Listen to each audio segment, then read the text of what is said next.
Καλημέρα. Βρισκόμαστε στο χώρο όπου πρόσφατα ο Δήμος Τρικαίων έδωσε το όνομα ο κήπος του Επίκουρου. Εδώ είναι μια πανοραμική άποψη του χώρου.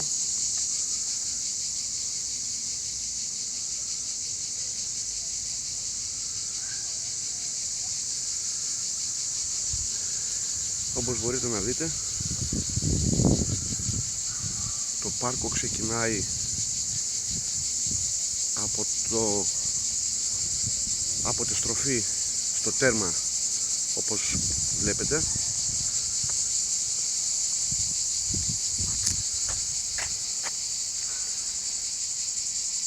Ξεκινάει λοιπόν από τη στροφή του δρόμου στο τέρμα,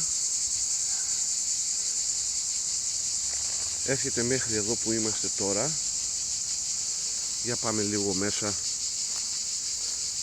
να δούμε καλύτερα το χώρο.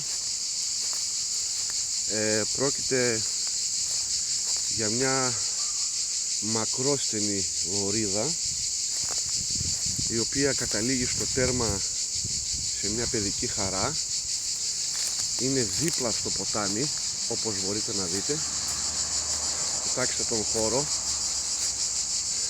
Αυτή είναι η αρχή. Αυτό που σας δείχνω τώρα είναι η αρχή του πάρκου. Από τη μία πλευρά είναι τα σπίτια,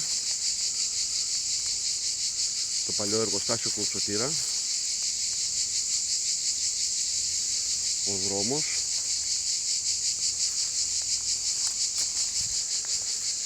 εδώ είναι το μονοπάτι περιπάτου με πολύ ωραία διαδρομή. Βλέπετε, ο χώρος είναι δίπλα στον Λυσαίο ποταμό, όπως μπορείτε να δείτε.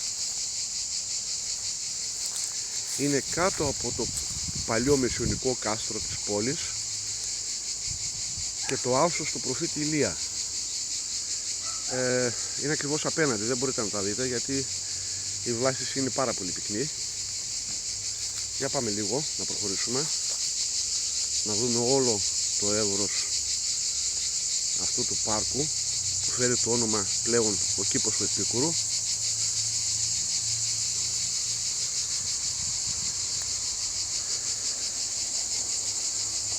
Βέβαια, όπως έχουμε πει, ο χώρος χρειάζεται μία ανάπλαση και μία διαμόρφωση. Ελπίζουμε σύντομα να βοηθήσει και ο Δήμος, ούτως ώστε όλος αυτός ο χώρος να γίνει μία όαση, γιατί η αλήθεια είναι ότι έως τώρα ήταν κάπως παρατημένος. Είμαστε στο μονοπάτι. Λοιπόν, τώρα βγαίνουμε από το χώρο που είναι θα έλεγα με αρκετή βλάστηση, με δέντρα και με διάφορα είδη λουλουδιών, όπως μπορείτε να δείτε εδώ πέρα, και καταλήγουμε στο τέλος του πάρκου όπου υπάρχει παιδική χαρά. Λοιπόν, εδώ είναι η παιδική χαρά, όπως μπορείτε να δείτε. Είναι το τέλος του πάρκου.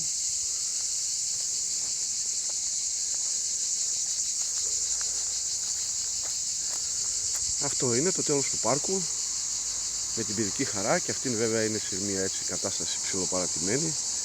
Αλλά βλέπω ότι ο Δήμος με το που δώσαμε το όνομα ήρθε τουλάχιστον και καθάρισε το χώρο, κούρυψε το χορτάρι. Βλέπω ότι υπάρχει μια ομοιομορφία εδώ στο χώρο σε σχέση με το προηγούμενο διάστημα. Ελπίζω να γίνουν και άλλα πράγματα. Λοιπόν, εδώ που είναι η παιδική χαρά, στο τέλος της παιδικής χαράς τελειώνει και το πάρκο μας. Κοιτάξτε, είναι δίπλα στο ποτάμι. Απέναντι ψηλά, όπως μπορείτε να δείτε, όπως σας δείχνω τώρα, είναι τα συνοικία των Κουτσουμιλίων και το άλσος του προφήτη Ηλία. Ακριβώς δίπλα δεν μπορούμε να το διακρίνουμε βέβαια, γιατί έχει τα σπίτια και τα δέντρα τα οποία είναι πάρα πολύ ψηλά είναι το κομισιονικό κάστρο της πόλης. Το πάρκο μας απέχει περίπου 1 χιλιόμετρο από το κέντρο της πόλης των Τρικάλων. Λοιπόν, αυτό είναι. Ελπίζουμε